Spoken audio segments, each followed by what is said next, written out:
Imagine spending months growing your crops, only to watch them burn to ashes in minutes. And the worst part? The person who did it was someone you trusted.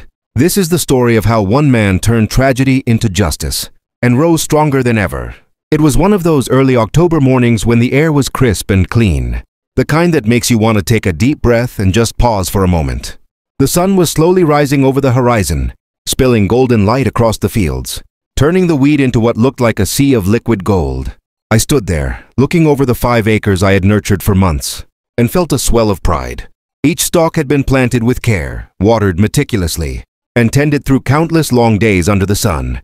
This wasn't just a field. It wasn't just wheat. It was my livelihood, my therapy, my escape from everything else. I walked slowly along the dirt path that cut through the middle of the field, my hand brushing over the tops of the wheat, feeling its resilience and life.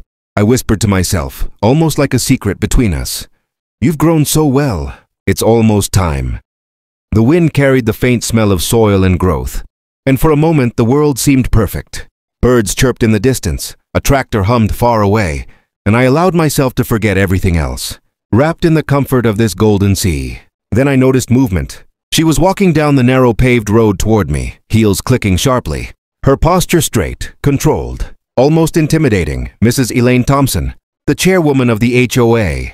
I had met her only a few times at meetings, where her polite words always seemed layered with authority. But today, there was a tension in the way she approached that I couldn't ignore. "Good morning, Alex," she said. Her tone polite but clipped, eyes scanning the field like a hawk studying its prey. "Your wheat looks impressive." "Morning, Elaine," I replied cautiously, forcing a casual smile. "Thanks. It's been a lot of work this year." She nodded slowly, tilting her head as if she were measuring every detail. "I've heard there have been some concerns." I frowned, heart tightening. "Concerns? About what?" She shrugged lightly, but in a way that didn't inspire reassurance. "Just things we need to look into. Complaints, regulations, that sort of thing."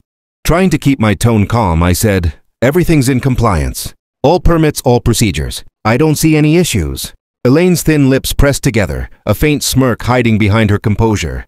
"We'll see," she said. "We'll have to take a closer look." A chill ran down my spine. It wasn't just authority. It was a warning. I forced a polite smile. "Of course. I'll cooperate." We walked together along the edge of the field, her heels pressing lightly into the soft earth, me silently observing her every move. I knew the HOA had power, but I had never imagined they would approach my land like this. My heart was racing, not just from anger but unease. A week later, everything changed. I woke early to the smell of smoke, the thick black haze curling in the distance. I ran outside, disbelief and panic mixing in my chest. My heart dropped. Flames devoured my wheat field, the golden stalks turning to ash before my eyes. I ran screaming, neighbors spilling into the streets. Firefighters arrived quickly, but it was too late. My pride, my labor, my escape, all gone in hours. And then, the thought crept in.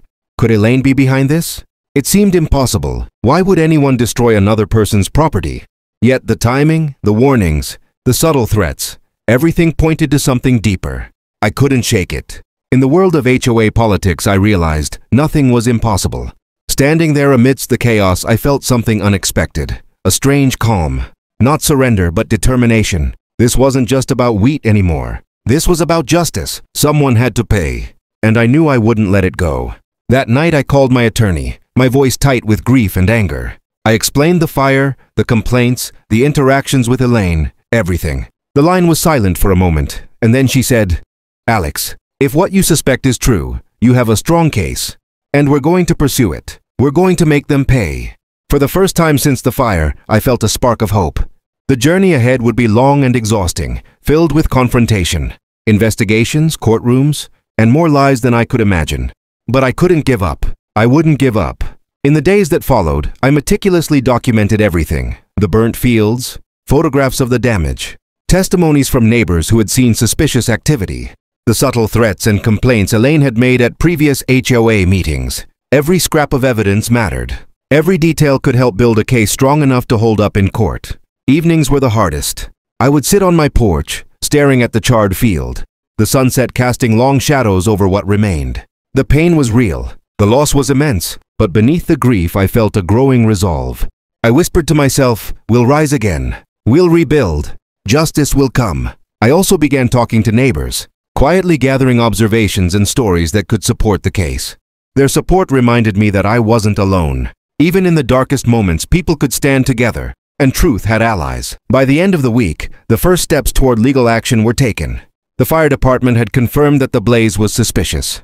Evidence pointed to arson. And now Elaine, the woman who had once smiled politely while walking through my field, would soon have to face the consequences of her actions. That night, I sat quietly in the dark, letting the cool autumn breeze wash over me. The fire had taken a lot, yes, but it hadn't taken my determination. It hadn't taken my courage. It hadn't taken my hope. And in that quiet, silent vow, I would see this through to the end. Justice would be served. My field would rise again, and nothing, not even deliberate malice, could stop me. And so began the journey, one of courage, conflict, and the fight for what was rightfully mine. A story of fire, betrayal, and resilience that would soon reach the courtroom. A week after the fire, the day of the court hearing finally arrived. I drove to the courthouse with a mix of anxiety and determination, knotted tightly in my chest. The streets seemed quieter than usual, but my mind was buzzing with every possible outcome. Would justice prevail, or would I walk out feeling defeated?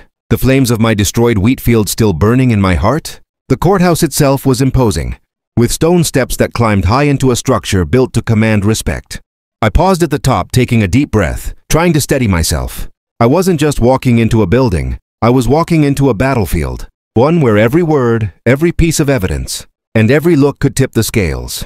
Inside, the courtroom buzzed with quiet murmurs.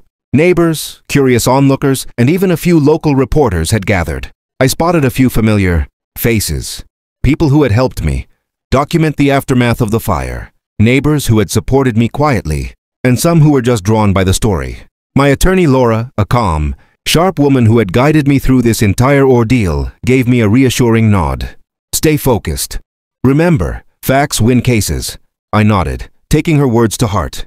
Then I saw her, Elaine Thompson, seated on the defendant's side, poised and composed, a faint, polite smile on her lips. Her presence made my stomach twist. How could someone commit such a deliberate act of destruction and sit there with such composure? But I forced myself to focus.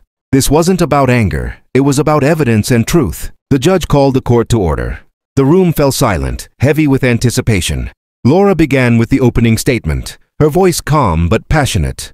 She painted a picture of my life before the fire, the long hours tending to the wheat, the hopes attached to every stalk, the pride I felt as harvest approached. Then she described the fire, the devastation, the loss, and the emotional toll it took on me. Each word felt like a hammer striking the table, creating a vivid image for the jury. I could see their eyes shifting, absorbing every detail, and I felt a flicker of hope. Elaine's attorney went next. He spoke smoothly, carefully avoiding any direct accusation. "Accidents happen," he said. "There is no direct evidence tying my client to the fire." My hands clenched in my lap. How could anyone call this an accident? Everything, the timing, the warnings, the subtle threats, pointed to something deliberate. The first witness was called, Mrs. Harper, my neighbor, who had seen a figure near my field the night before the fire. She hesitated, then said, "It looked like Elaine." Gasps rippled through the courtroom. My heart leapt. Finally, someone corroborated my suspicions. Next, the investigator took the stand. He detailed the findings, accelerants detected in multiple areas, traces of evidence pointing to deliberate ignition, and patterns consistent with arson. Elaine's defense tried to downplay it, but the facts were undeniable.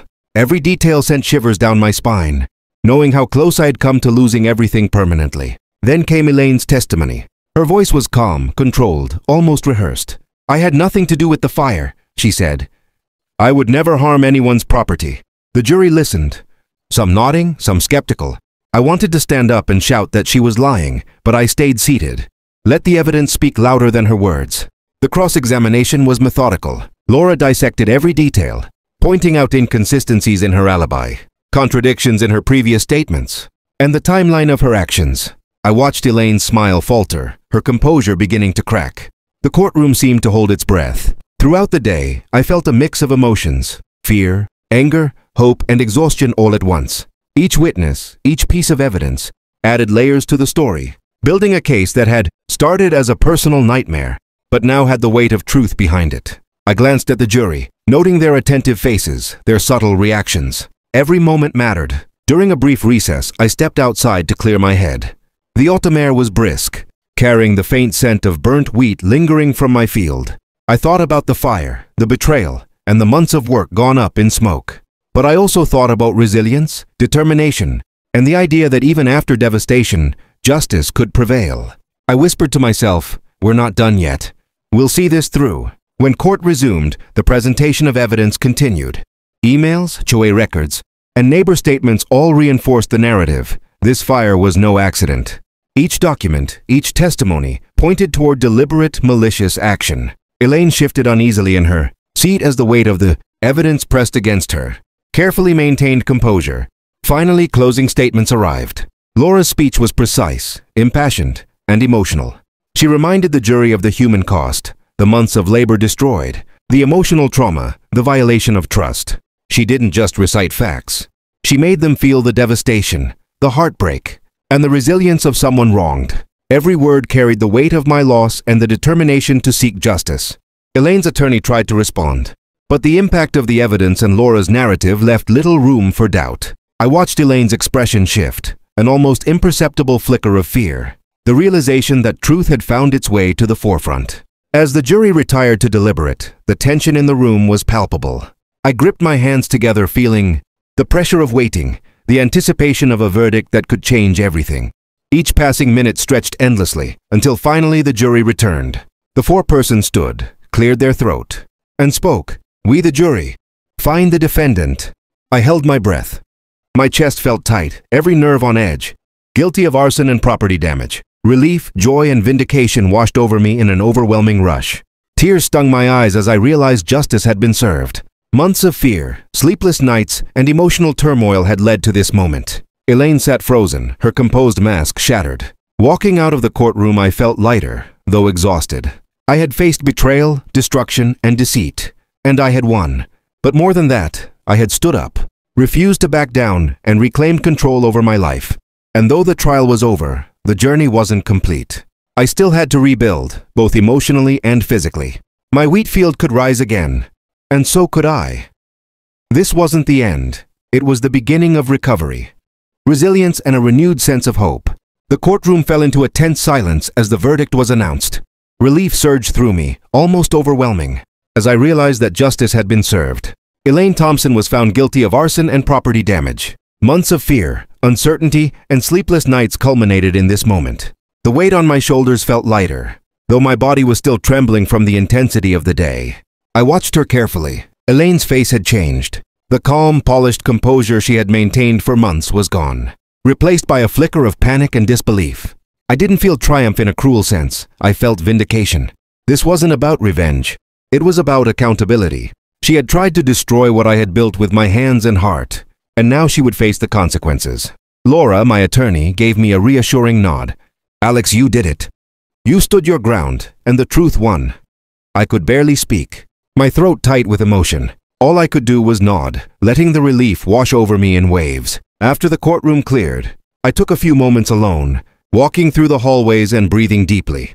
The tension that had gripped me for so long began to release, replaced with a quiet clarity. I thought about the wheat field, destroyed, blackened, lifeless, and I realized that while the damage was irreparable in the moment, this was not the end. Recovery was possible. Growth could return. Life could rebuild. Neighbors approached me, offering congratulations and support. Their words were warm, sincere, and grounding. "You fought for what's right," one of them said. "That takes courage." I smiled, gratitude filling me, but also a sense of responsibility. I wasn't just rebuilding for myself. I was reclaiming what mattered, setting an example that standing up for justice matters. In the days that followed, I reflected on everything that had happened. The fire, the betrayal, the threats, the anxiety, and now, the verdict. It had all been a test, not just of my rights, but of my character. I realized that resilience isn't about avoiding hardship. It's about facing it, acknowledging the pain, and choosing to move forward anyway. I visited the burned field, the place that had been my sanctuary and my pride. Charred stalks crumbled under my boots, the smell of smoke still lingering faintly in the air. Yet amidst the ruins, I saw possibilities. I walked the perimeter, tracing the lines of what would be replanted. Every step reminded me that destruction could not erase effort. It could only test commitment. Rebuilding began slowly. I cleared debris, tested the soil, and began preparations for new planting. My hands were raw from labor, my back ached, and each day ended with exhaustion. Yet I felt alive in a way I hadn't for months. This wasn't just physical work, it was symbolic. Each seed planted represented resilience, hope, and the refusal to let someone else's malice dictate my life. I also made a point to document everything. Photos, videos, notes. They were part of a narrative not just about wheat, but about perseverance. I shared updates with neighbors and online communities, not for recognition, but to create a record of rebuilding and to inspire others facing setbacks. The responses were overwhelming, messages of encouragement, shared stories of overcoming adversity, and support that reminded me that no one succeeds entirely alone. Some nights I sat on the porch, staring at the horizon, reflecting on the entire ordeal. I remembered Elaine's warnings, the subtle intimidation, and the feeling of helplessness in the wake of the fire. And yet, I also remembered the moments of courage, the strength in asking for help, and the determination that had carried me through. I whispered to myself, "We'll rise again. We'll rebuild stronger than before." The courtroom battle had taught me valuable lessons about the nature of justice. Truth has a way of surfacing, even when hidden behind layers of deception. Accountability matters, not just for punishment, but for the integrity of a community. And while anger and grief are natural responses to wrongdoing, they must be channeled constructively to rebuild and move forward. Reconstruction wasn't just about the field, it was about my mindset. I started routines that combined physical work with reflection. Early mornings were spent planting and tending to the soil. Afternoons were for research, documenting growth, and planning for the seasons ahead. Evenings were for quiet reflection, acknowledging the emotions that came with recovery. This balance grounded me and kept me focused on the long-term goal, renewal. One morning I knelt in the soil, brushing dirt from the first green shoots emerging from the blackened earth. I couldn't help but smile, a deep, genuine smile. These small signs of life felt like a promise, a reminder that even after devastation, life persists. "We've made it this far," I whispered. "And we'll go further." I also reached out to the community, sharing my experience, not to seek sympathy, but to inspire. I encouraged others to protect their rights, document their efforts, and stand firm against injustice. The support network I had cultivated during the ordeal became stronger, built on shared respect, empathy, and the understanding that resilience is not a solitary journey. As weeks passed, the field gradually transformed. Where blackened earth had once stretched, tiny green shoots now shimmered in the sunlight. The sight was profoundly emotional. Each sprout symbolized recovery, determination, and hope. Walking through the rows, I realized that what had been destroyed was not erased. It had simply changed form, waiting for careful attention to flourish again. And yet, the experience left a lasting imprint on me. I understood now that life is fragile, that malice can come unexpectedly, and that perseverance is the defining factor in overcoming adversity. I had faced deliberate harm, navigated legal battles, and emerged with not just justice, but wisdom. At the end of the day, I sat on my porch, the sunset painting the sky in brilliant shades of orange and purple. I felt peace, not the absence of struggle, but the presence of resolve, hope, and inner strength. I realized that while the fire had taken a lot, it had also given me clarity, courage, and a renewed sense of purpose. And as I looked at the horizon, imagining the fully grown wheat that would soon cover the field, I knew this story wasn't just mine. It was a story of resilience that could inspire anyone who had faced loss, betrayal, or adversity. The lesson was simple. No matter how dark the destruction, life and justice can rise from the ashes. The weeks following the court verdict were a whirlwind of emotion and action. While the legal battle was behind me, the physical and emotional work of rebuilding had only begun. Standing in the middle of my field, looking over the charred remnants of what had once been a thriving expanse of wheat, I felt a renewed determination. I knew that recovery would be a long road, but I was ready to face it head-on. I started by clearing the debris. Every charred stalk I removed, every piece of burned soil I tilled, felt like reclaiming a small piece of my life. My neighbors occasionally dropped by, offering tools, advice, or just a listening ear. Their support was invaluable. It reminded me that even in moments of isolation, community can provide strength. Planting the new crop was both exhausting and cathartic. Each seed I placed in the soil represented hope, resilience, and the promise of the future.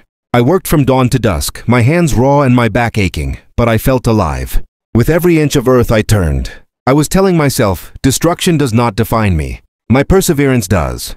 The process was more than physical labor. It was an emotional journey. I allowed myself to grieve the wheat I had lost, to feel anger at what had been done, and then to channel those emotions into growth. I discovered that rebuilding wasn't just about restoring the field. It was about rebuilding my confidence, my sense of control, and my faith in fairness and justice. At night, I documented the progress.